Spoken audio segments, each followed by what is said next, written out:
Hello again. John Karel von Baalen and the Chaos of Cults. Now he's dealing with bona fide Spiritism. Here's the opinions about what the information source is for those who might be granted the status of bona fide Spiritists. Spiritists, this is the first option. Spiritists themselves assert that such information as they believe has reached them through honest channels and has come from spirits of departed human beings who live in the spheres close to our own world. Since this is known to be contrary to the teachings of Christianity, prominent Spiritists do not hesitate to denounce Christian leaders as incompetent judges. Sir Oliver Lodge, for instance, may be thought to speak the mind of modern Spiritism when he informs us that, quote, the clergy can hardly form a good court of inquiry, since they look at the matter from a Christian standpoint, unquote. He wants us to lay aside all prejudice and to proceed hypothetically. At the same time, however, Sir Oliver admits that his own conviction remains a hypothesis, although he states, quote, it is not an unreasonable hypothesis, it is the hypothesis to which I have been impelled after 30 years of study, unquote. In itself, this would not be so bad, since the doctrines of Christianity are as much as a hypothesis from the standpoint of the exact sciences as the doctrines of Spiritism or any other metaphysical opinions and convictions. After all, we all walk by faith. We maintain, however, that the Christian faith is based upon such well-established historic facts that we should not discard them for something so unproven and so diametrically at variance with the doctrines of Christianity itself. It is not concerning the facts of genuine Spiritism that we contend. It is the interpretation, the alleged source of these facts, which we dispute. That information reaches the medium, we have no doubt. But why must Sir Oliver Lodge inform us with passion that the hypothesis that such information comes from our departed dear ones is superior to any other hypothesis? This hypothesis leads Sir Oliver himself to discard all the terribly depressing doctrines about repose in graves and fleshly resurrection at some long-distant day. Those are all Oliver Lodge's words. And similar, what he calls medieval absurdity. If it remains a matter of one hypothesis versus another, we Christians have the full right, it would seem, to refuse to surrender the heritage which the Church has so painstakingly and universally derived from the Bible.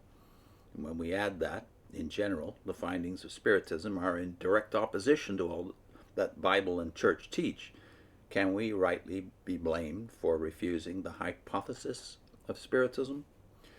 Now, the second option, besides that this information is coming from departed human beings, the second account is that all communications come from medium and audience. In Spiritism, we are dealing with physical phenomena, moving of heavy bodies without contact, alteration in weight, the appearance of hands and other limbs, and with psychical phenomena, knowledge in the medium in trance condition which cannot be traced to any known source. It is alleged that all men have physical, electric, and psychic force, that the physical phenomena of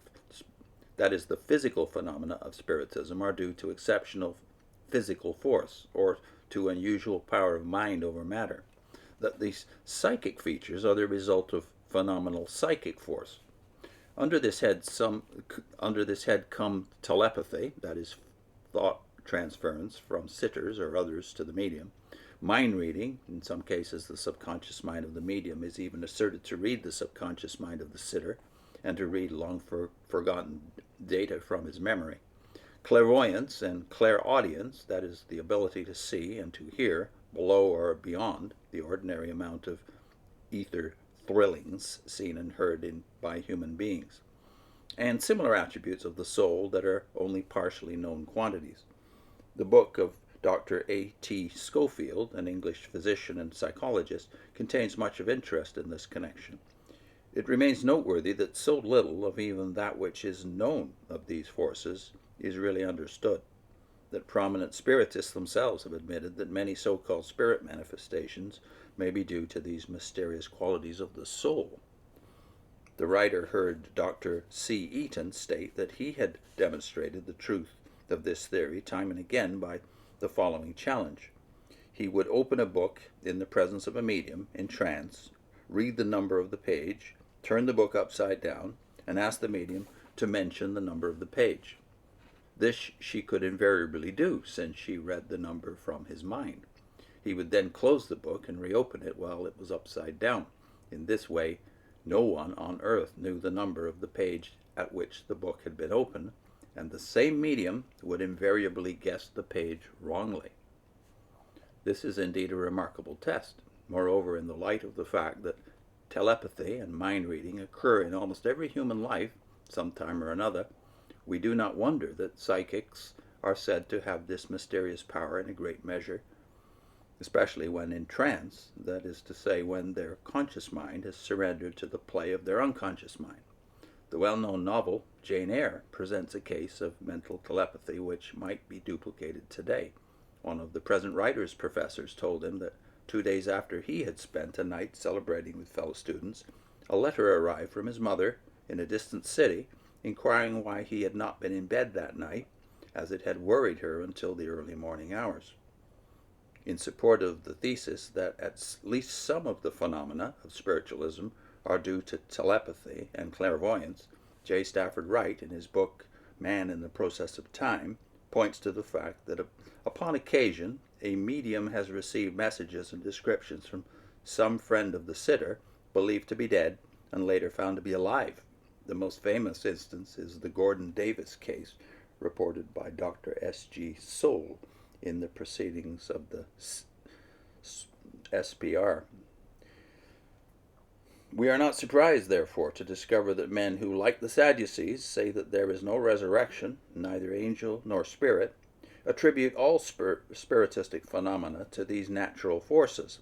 This means, of course, genuine phenomena, since throughout we should bear in mind that there is much deception. Thus, table tilting is produced by means of a hook and chain connecting the table with the medium's clothing, or through a hollow table leg, which is being moved by an accomplice in a room below the sitters, and so forth. For those who deny the spiritual world, the above is the logical interpretation of all spiritism that is genuine.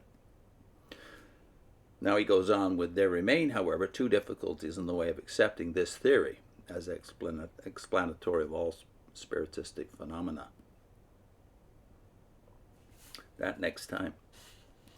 I'll put in a link to the Fox Sisters, one of the videos we did in our Adventist playlist. So I'll put both that link to the phenomena that started this modern trend towards spiritism back in the 1840s, the Fox Sisters in New York, and also a link to the Adventism playlist.